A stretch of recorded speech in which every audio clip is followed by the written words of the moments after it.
Assalamu alaikum dear students, welcome to the online class of English, and today we have the exercise of the chapter that we have done, mice and the elephant. So exercise is on book page number 22.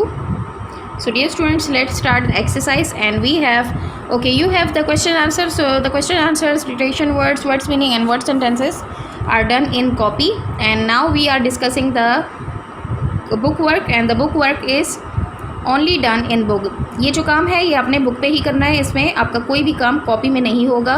Copy के काम की video आपको अलग से दिखाई जाएगी। सो अब हम पेज नंबर 22 के क्वेश्चन नंबर 2 पे आते हैं। Say whether the following sentences are true और फॉल्स, यानी हमने इनमें से ट्रू और फॉल्स मार्क करने हैं। नंबर ए है हमारे पास, the king was very kind to the elephants. वो जो किंग था एलिफेंट्स का, वो उनके साथ बहुत मेहरबान था। Yes, true.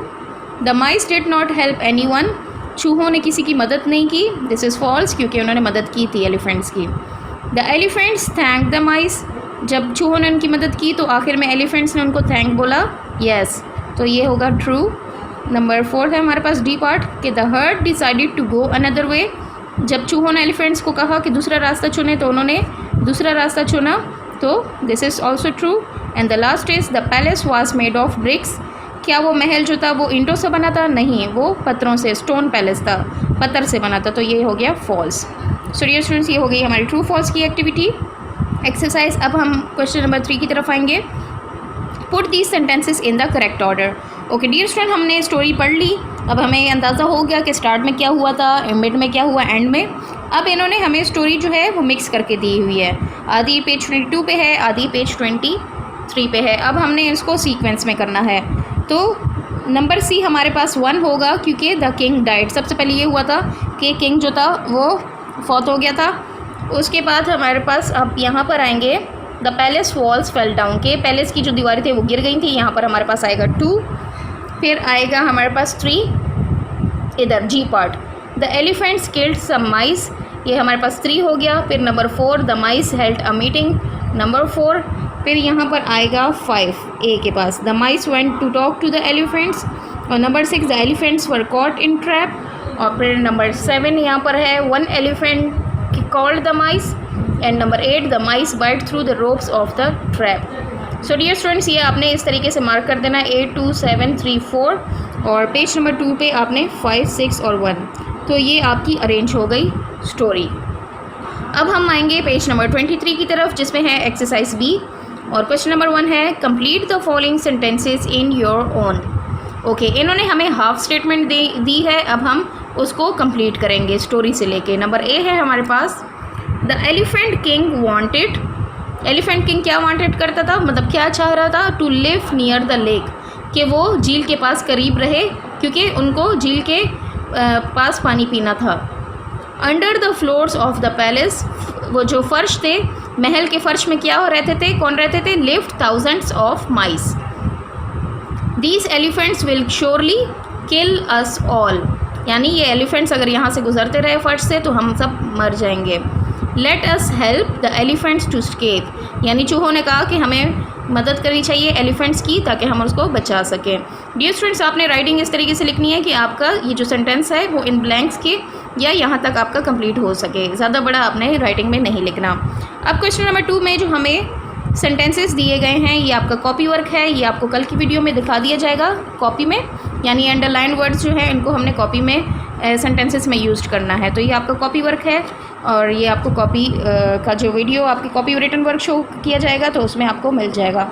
अब पेज 23 पे हमारे पास लास्ट है exercise number C, learning about language prepositions. Sometimes we use words to show the position between one noun and another. These words are called prepositions.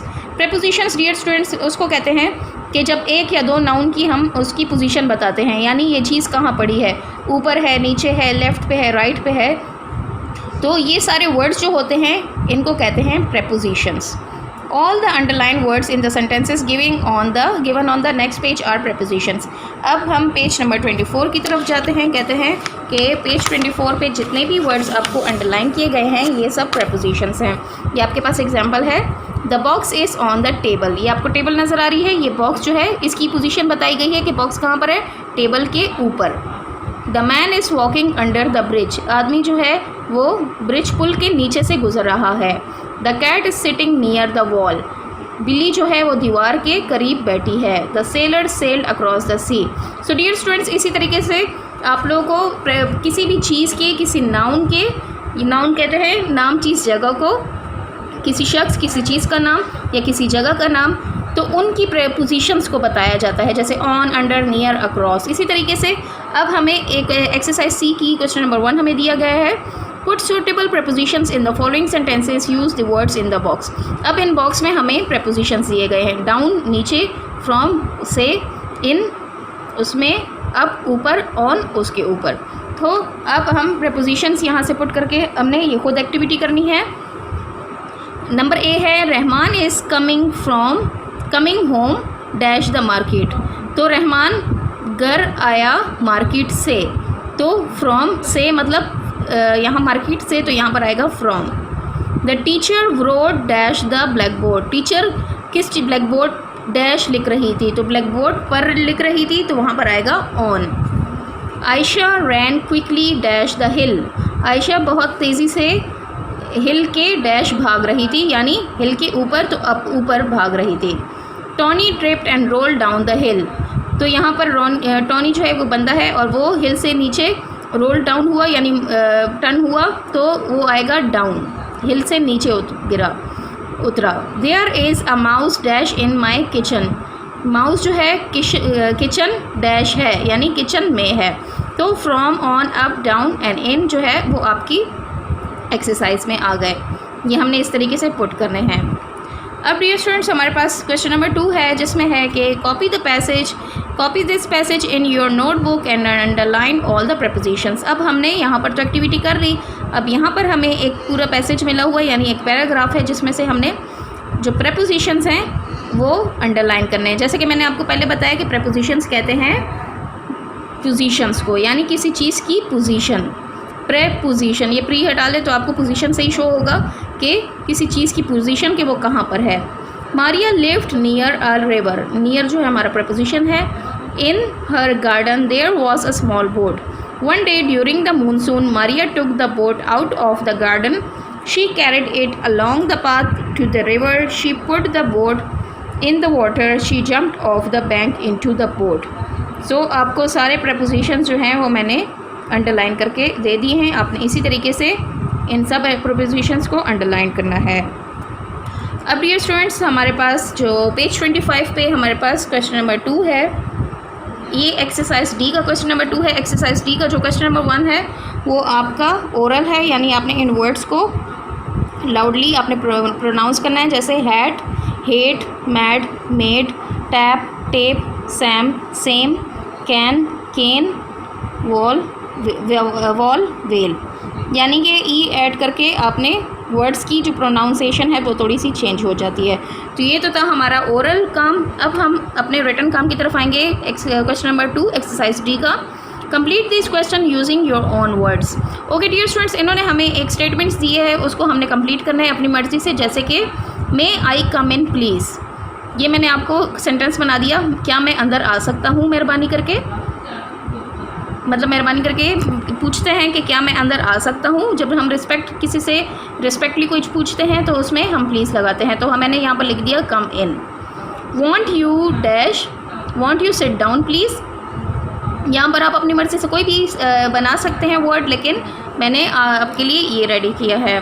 फिर नंबर सी है, will you please give me a ruler. क्या आप मुझे ruler दे सकते हैं। और can you sit down please, क्या आप बैठ सकते हैं। मे आई कम इन, क्या मैं अंदर आ सकता हूँ। तो ये इस तरीके से आपने इनको कंप्लीट कर देना है।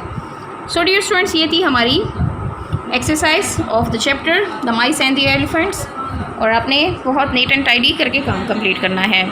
So dear students, we have done our task. Stay blessed, take care, अल्लाह हाफिज़।